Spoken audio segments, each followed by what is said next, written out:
আসসালামু আলাইকুম প্রিয় দেশবাসী, যারা যেখান থেকে আমার ভিডিও দেখছেন তাদের অসংখ্য ধন্যবাদ। আজকে আপনারা এখানে দেখতে পাচ্ছেন যে আমাদের ছোট ছোট গাছে অসংখ্য মুকুল আসছে। আমার কাছে লিচুর গাছ হয়েছে দুই প্রকার। এখানে দেখা যাচ্ছে চায়না 2, এই দুইটাই হলো চায়না 2 আর এটা হলো চায়না 3। আমি যদি দেখাতে চাই পাতাগুলো আলাদা ক্যাটাগরি, আর এখানে চায়না 3-র পাতাটা আলাদা আর ফুলটাও আবার আলাদা। দেখবেন এই ফুলের সঙ্গে ফুলের ম্যাচিং নাই। আপনারা দেখতে পাচ্ছেন যে চায়না 2 ফুলগুলো আলাদা আর চায়না 3-র ফুলগুলো আলাদা। তো আপনারা যদি মনে করি এই গাছগুলো থেকে আমরা ছোট ছোট গাছ থেকেই ফলন খাইতে পারবো। আপনারা অনেকজনে ফ্যামিলি নিম্বরে অনেক সময় লিচু খাওয়ার জন্য ব্যস্ততা হয়ে যান। তো এই ফ্যামিলি নিম্বরের জন্য যদি ছাদে যদি চারা লাগাতে চান অবশ্যই ছাদে লাগাতে পারবেন। এই ছাদ থেকেও আপনারা এই চারাগুলোর থেকে আপনারা ফলন খাইতে পারবেন। তো ইতিমধ্যেই ওয়ালাইকুম সালাম জাগল ভাই। জি ভাই। কি ভাই ছাদে কি লাগাচ্ছেন, কি সমাচার? ছাদে লাগাচ্ছি ভাই, এই যে লিচুর গাছগুলো দেখেছেন না? হ্যাঁ, এগুলো তো ছোট গাছও তো আবার ফুল কমে যাচ্ছে ভাই। ছোট গাছে ফুল আসছে, এগুলো ছোট ছোট গাছে ফুল মানে ফলন খাওয়া যাবে। যাই আরে আরে এটা এর কালার কমে আলাদা আলাদা। মানে এই দুটো চায়না 2, এটা চায়না 2।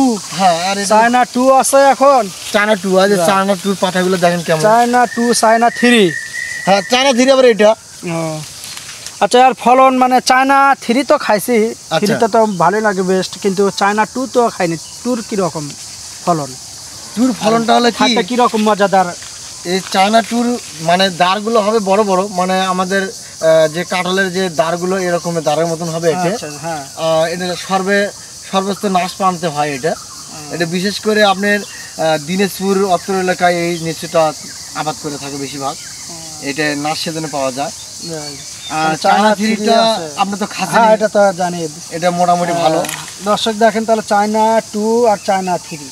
আর এটা এখন আর এটা ছাদে আপনি কি সিস্টেমে আপনি যে বললেন ছাদে করতে হবে? ছাদে এটা ড্রামে সেটিং করতে হবে। ড্রামে সেটিং করা লাগবে। হ্যাঁ, ড্রামে সেটিং করতে পারবে।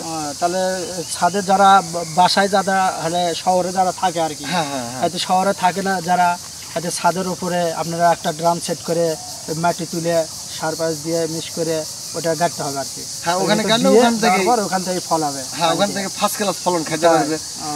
কোথাও যাওয়া লাগবে না। তাহলে আর জমিতে চাষ করা লাগছে না। জমিতে চাষ করা লাগছে না। এটা ফ্যামিলি নিম্বরের জন্য খুব ভালো আর কি। বুঝতে পারছি। এটা সবচেয়ে ভালো। বা মেহমান আসছে বাসায়, তারা যদি কয় যে দেখি ইনশাল্লাহ আমরা দেখি নিচে ধরে আছে ছোট ছোট গাছে, ওরা খাওয়ার জন্য খুব আনন্দিত হবে। এটা বাসায় লাগানোর জন্য সবচেয়ে ভালো হবে। তো আজকে ভিডিওটা আবার ভালো লাগলে অবশ্যই একটা লাইক দিবেন, একটা কমেন্ট করবেন। আজকের মনে আপনাদের মাঝে বিদায় নিচ্ছি। আসসালামু আলাইকুম রহমতুল্লাহ বারাকাতুহু।